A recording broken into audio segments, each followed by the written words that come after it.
capacidade de provocar estranhamento nos leitores ou receptores.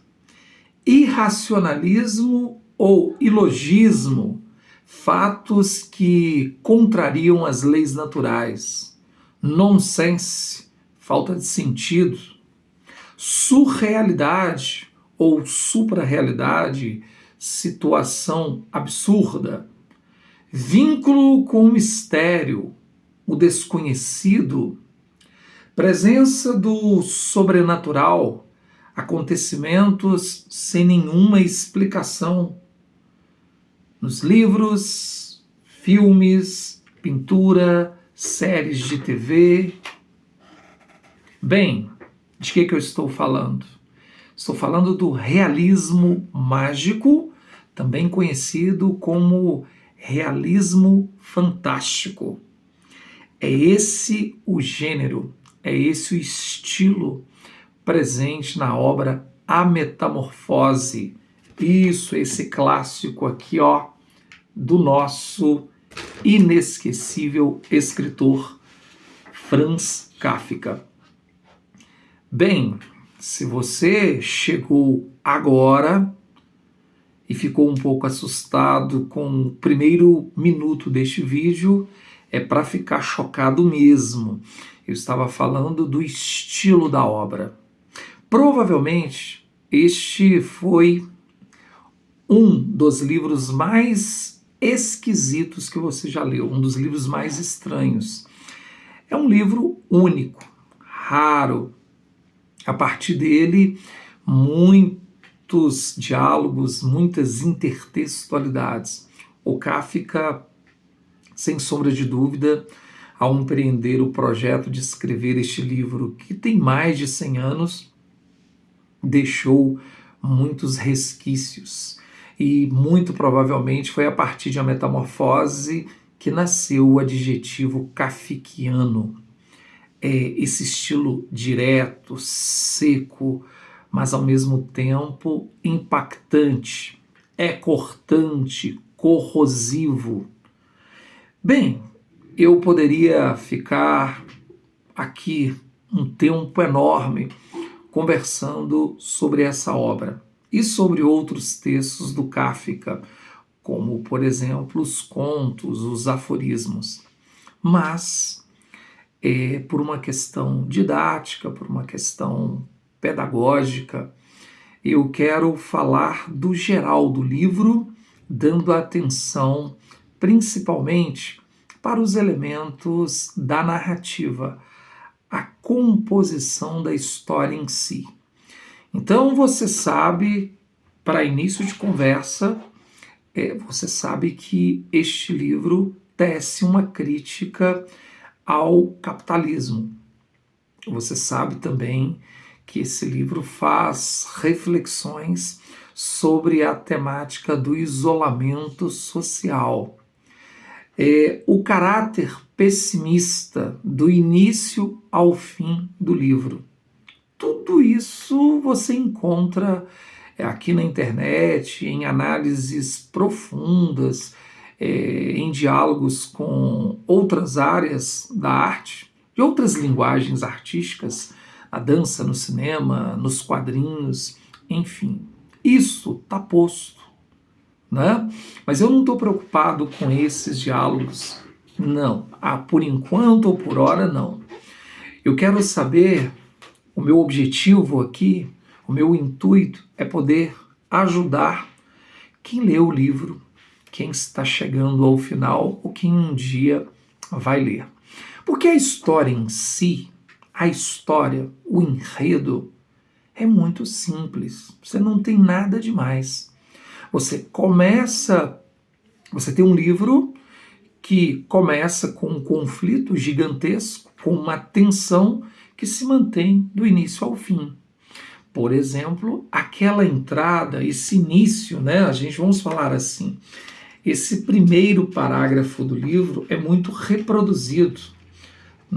Provavelmente você já viu em questões de prova, você já viu aí na internet, ou até mesmo em piadas, em textos de humor. Olha que introdução. Sei que você conhece, mas vale a pena repetir. Quando certa manhã Gregor Samsa acordou de sonhos intranquilos, encontrou-se em sua cama metamorfoseado num inseto monstruoso. Estava deitado sobre suas costas duras como couraça.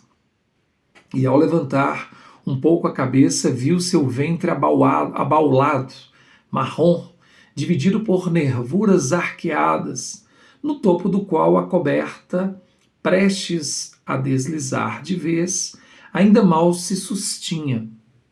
Suas numerosas pernas, lastimavelmente finas em comparação com o volume do resto do corpo, tremulavam, desamparadas, diante dos seus olhos. O que aconteceu comigo? Pensou. Não era um sonho.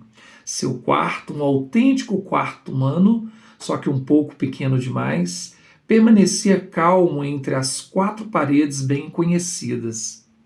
Sobre a mesa, na qual se espalhava desempacotado um mostruário de tecidos, Samsa era caixeiro viajante, permitia a imagem que ele havia recortado fazia pouco tempo de uma revista ilustrada e colocado numa bela moldura dourada.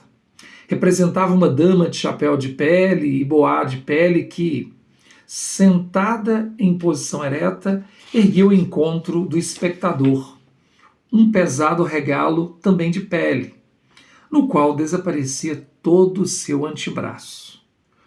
O olhar de Gregor dirigiu-se então para a janela e o tempo turvo.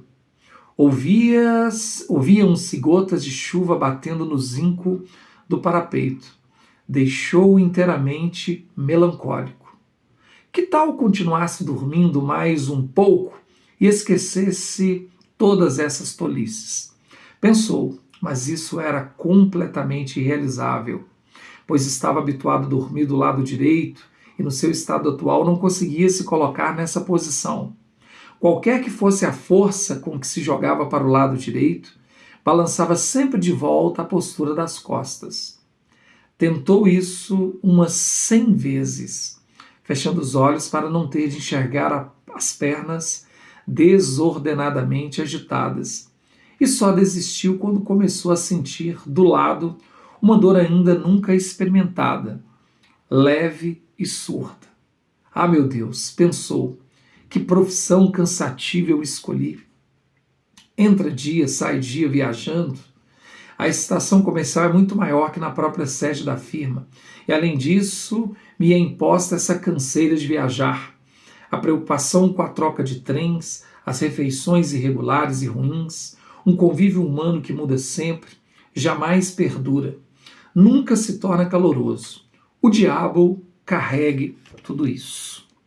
Eu paro por aqui, isso está na segunda página do livro, então você sabe, porque já leu ou porque já ouviu por aí, que a metamorfose acontece na primeira página, nos primeiros parágrafos.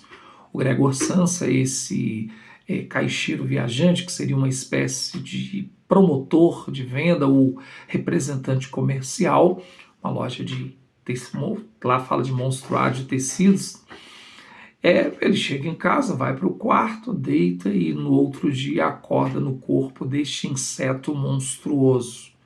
Aqui tem um ponto interessante. Você vai encontrar muitos diálogos, muitas releituras, muitas paródias, dizendo se tratar de uma barata. Mas em momento algum, no original, nas traduções mais fiéis, você tem essa confirmação.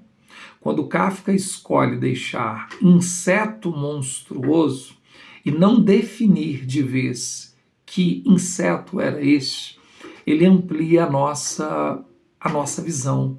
O leitor fica num terreno de indefinições. Você não sabe se é grande, se é pequeno, você não sabe se parece com barata, é um inseto. E é justamente a escolha da metamorfose de um ser humano em um inseto que vai causar primeiro ponto da literatura fantástica, vai trazer esse elemento sobrenatural para a vida de uma família. Sobrenatural como esse elemento que a gente pode dizer, além de ser fantástico, a gente fala fantástico, mágico, mas não no sentido de fazer mágica, de ter assim uma pegada, de ter uma... Não. Literatura mágica ou literatura fantástica é esse elemento, lembrei a palavra, esse elemento insólito, que passa a fazer parte da vida dessa família.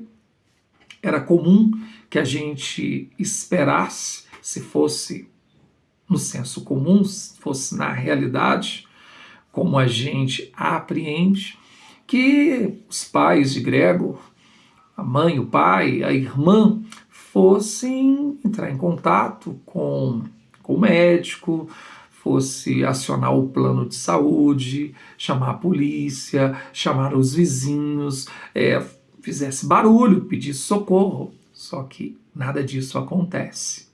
Pois bem, o próprio Gregor, ao que tudo indica, no inicinho, né? Não estou falando do livro em si, também não vai ter nenhum problema dar spoiler aqui para você, mas ele confessa que estava muito cansado dessa vida, desse trabalho bastante cansativo, de ter que viajar sempre, enfrentar refeições nos lugares mais diversos, né? E também ter que lidar com pessoas diferentes o tempo todo, isso era muito desgastante. Mais à frente a gente vai descobrir que ele está preocupado com esse trabalho, tinha que suportar toda essa carga em função de uma dívida dos pais, principalmente do pai.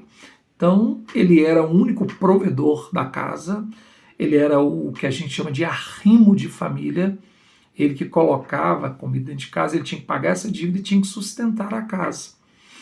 Bom, ele também não se dá muito bem com o chefe, ele, se pudesse, mandava o chefe embora, né? Ele, se pudesse, brigaria com o chefe. É interessante pensar isso, porque tem aí toda a exploração, todo desrespeito. A gente tem até um abuso de poder, né? Não é de autoridade, mas um abuso de poder por parte do chefe dele, que não era nada fácil.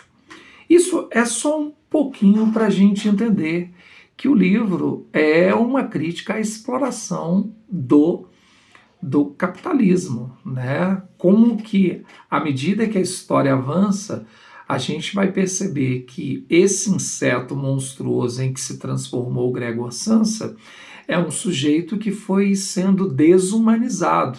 Primeiro, ele é desumanizado no serviço, ele é explorado até as últimas consequências. Então, uma metáfora, um símbolo da vida de outros trabalhadores.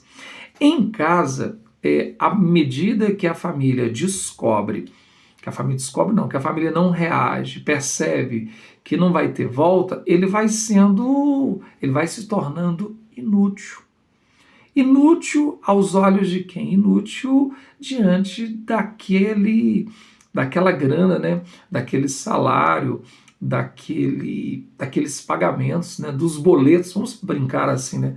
Das contas que ele pagava e agora ele não paga mais. Então ele vai se tornar inútil, vai se tornar desumano, ele chega, ele perde a humanidade e começa, a gente já sabe, depois dos jogos lá na biblioteca, a gente sabe que ele vai se tornar um fardo para a família. Tudo bem até aí? Então, como o objetivo aqui não é tecer inúmeros diálogos, eu queria que você pensasse no que tem de geografia política nesse livro, o que tem de diálogo com a sociologia, certo? Essa questão do trabalho, a questão da filosofia do ser, do existencialismo em si. Como assim, Farelo? Existencialismo. O que é ser? O que é estar? Olha aqui que interessante. O que é ser o ser humano Gregor Samsa? O que foi estar como humano?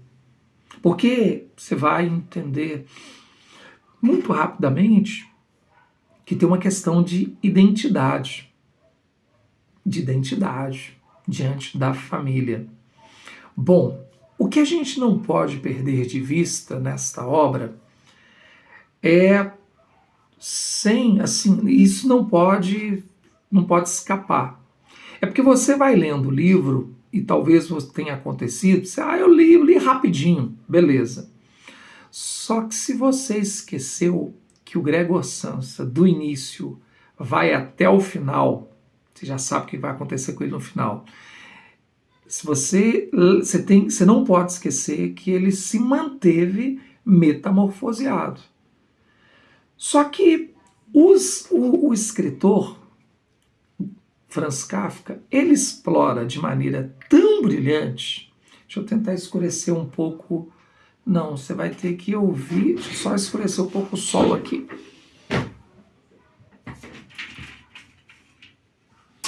Acho que melhora um pouquinho. Desculpa, mas eu tinha que escurecer ali e não dava para gravar depois. Então, esse vídeo vai sem edição mesmo. Esse vídeo é para te ajudar. Voltando aqui. Foco nos elementos da narrativa, no famoso pente, tá bom? Personagens, os mais importantes. O Gregor, o pai do Gregor, preste atenção na figura do pai, a irmã, a Gretchen, a irmã do Gregor, e a mãe.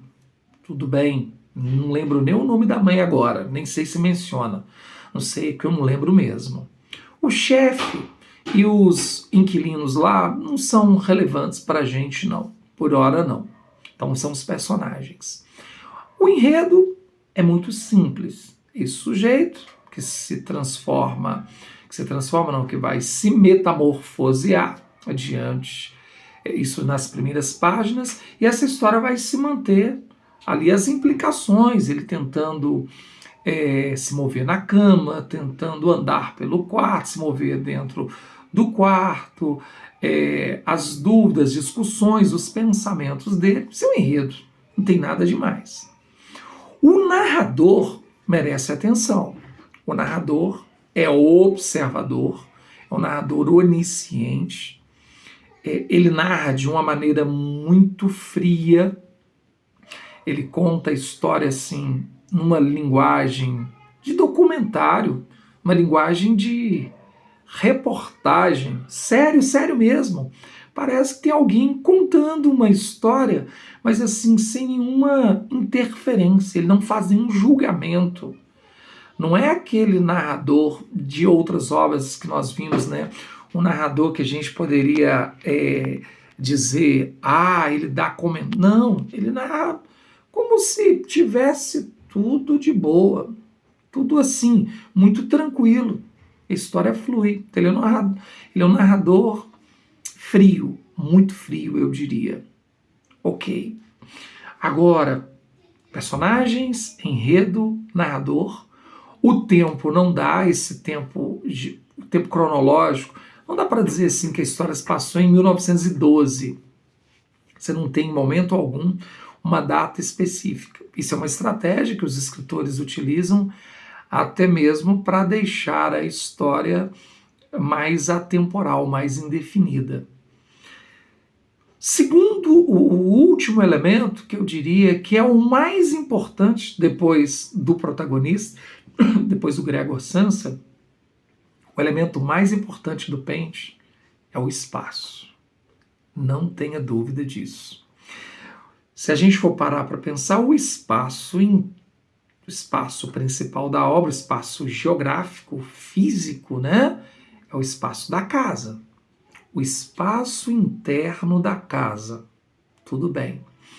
Dentro desse espaço interno, quer dizer, dentro da casa, o mais importante é o quarto.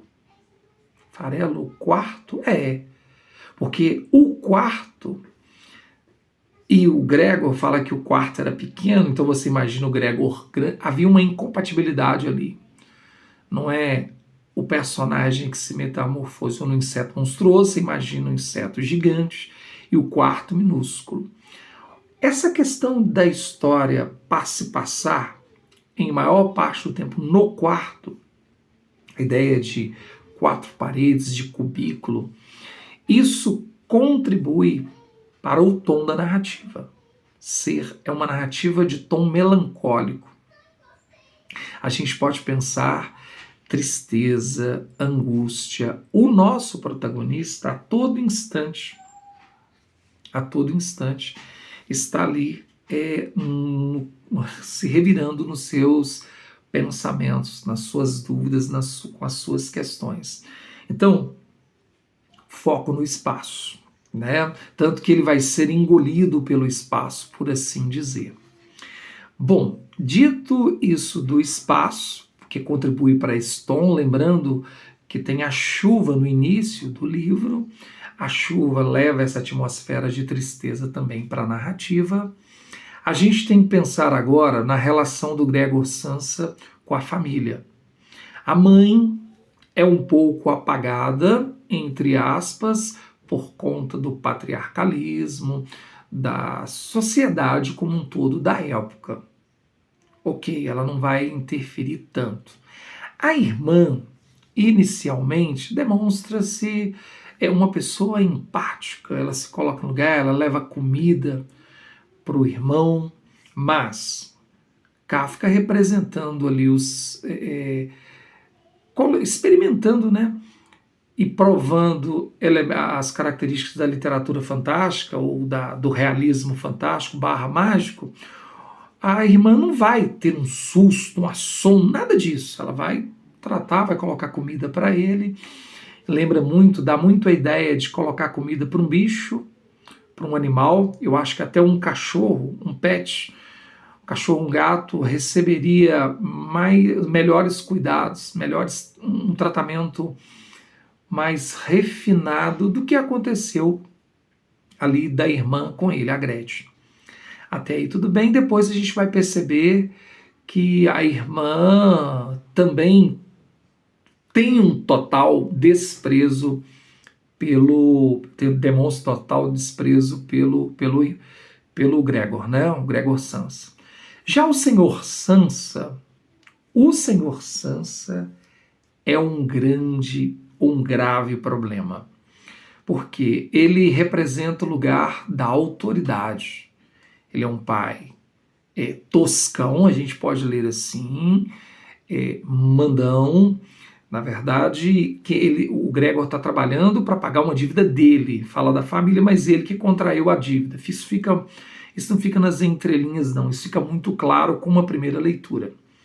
O pai é uma figura muito autoritária, muito tosco, muito carrasco, e que vai, naquela cena bizarra, você vai lembrar, e a gente não vai aprofundar aqui, eu só quero que você pense, é o pai que vai bombardear o filho, o Gregor Samsa, com as maçãs, inclusive até acertar maçãs nas costas dele. É uma cena muito simbólica, a gente não aprofundaria nessa questão aqui, mas vale a pena pensar quais são as representações da maçã nas histórias infantis, na Bíblia. Por que jogar maçã? Porque aí depois as maçãs vão apodrecer no quarto. Maçã é fruto do conhecimento. É só para você pensar. É só para você pensar. Se você quiser deixar alguma dúvida ou algum comentário abaixo aqui, teste aí para ver dessa vez se os comentários estão funcionando, então me procure de uma outra forma para a gente conversar sobre essa simbologia da maçã. Bom, aí sim você percebe que a família, cada um do seu jeito, afasta, ou pelo menos, entre aspas, vai desumanizar, essa é a expressão, vai desumanizar o Gregor Samsa. E aí você fica assim pensando, pera lá, como? De que forma que isso acontece? E é aqui que mora o segredo do livro, Eu diria que mora um dos segredos. O que leva um escritor há mais de 100 anos publicar uma obra cujo protagonista é o que sofre a metamorfose, é o que passa pelas transformações dentro de casa, lembrando que dentro de casa, na presença da família, e essa família nada faz ou nada busca fazer para tentar mudar o quadro, tentar entender. Bom, o primeiro passo ou a primeira possibilidade de resposta, reflexão é: a família de Gregor Samsa é uma metáfora da sociedade daquela época e também do nosso tempo. Basta a gente pensar em quantos idosos são abandonados em asilos, abandonados na rua, que a família literalmente expulsa. Lá não é um idoso, lá é um homem em pleno vigor, em pleno trabalho. É o filho. A família faz aquilo com aquele que era o arrimo de família, que era o provedor dos recursos financeiros. Então, essa obra nos assusta bastante no que diz respeito, nesse viés de crítica social. A obra é assustadora a ponto de alguns leitores da sua idade, da idade da maioria dos que eu espero que possam assistir a esse vídeo, a ponto de alguns dizerem assim, falaram assim comigo recentemente: Farelo, eu senti nojo, Farelo, eu senti alívio, o livro termina daquele jeito, o livro termina daquele jeito. E é só isso? É só isso nos preocupa e nos preocupa muito. Reforço, se você leu este livro como se lê fantasia, ou uma historinha da Marvel, um quadrinhos, um filme, e ficou tudo normal para você, você está com um problema. Você está com algum problema. Então pense na dimensão familiar. O mais importante, pense na dimensão familiar que está representada neste livro. Isso, neste exemplar aqui de Metamorfose. O que tem? Quais são as representações da família? O que poderia ter sido diferente? O que é violência? Aí um outro tema, uma outra possibilidade de questão de prova, entende? Quais são os tipos de violência, os tipos presentes nesse clássico da literatura universal? Só com o Gregor você tem dois tipos de violência física. Você tem, olha, a violência física, a agressão do pai, que é explícita, a agressão da família, de certa forma, de deixá-lo, de varrer o quarto, né? Vão engolir o quarto para liberar o quarto, ele é despejado. Mas você tem a violência psicológica também. Você tem essa espécie de tortura contínua do início ao fim. Então, para que este vídeo não fique mais longo do que ficou, é aquela velha história, né? Eu pensei que fosse gravar um vídeo de 10 a 15 minutos, já estamos chegando aí a 30 minutos. Os pontos, foco no pente, os elementos da narrativa, personagem, enredo, espaço, lugar, narrador. Dentre os ingredientes do pente, você foca no narrador e no espaço, sem perder de vista, né, a constituição, a desumanização do nosso protagonista. Estou caminhando para o final, pera lá. A desumanização do Gregor Samsa, nunca esquecer que do início ao fim da obra ele está metamorfoseado, ele está no corpo desse inseto gigantesco, e ser um inseto representa asco, representa nojo, estranhamento. pensar nos personagens, a relação dele com os familiares, principalmente com o pai e com a irmã. E se fosse para indicar uma questão interdisciplinar, repare, pensando já na linha do vestibular seriado da UFMG, com quais outras áreas do conhecimento este livro dialoga? E aí você pode pensar na geografia, pode pensar na sociologia, Karl Marx, o trabalho, a exploração. Vá pensando nessas coisas, porque aí você tem muito o que aprender e o que dialogar, o que discutir. E para finalizar, mesmo as questões que foram trabalhadas na atividade introdutória estão como tarefa para você. Aquelas questões do Kahoot, umas 12 ou 14 questões objetivas para você fixar as questões essenciais do livro. Os slides sobre o autor e as características gerais do chamado realismo fantástico / realismo mágico também estão postados para vocês lá no arquivo material de aula. E não deixe de estudar os outros tópicos para a nossa avaliação. Eu preciso te fazer um pedido, um último pedido.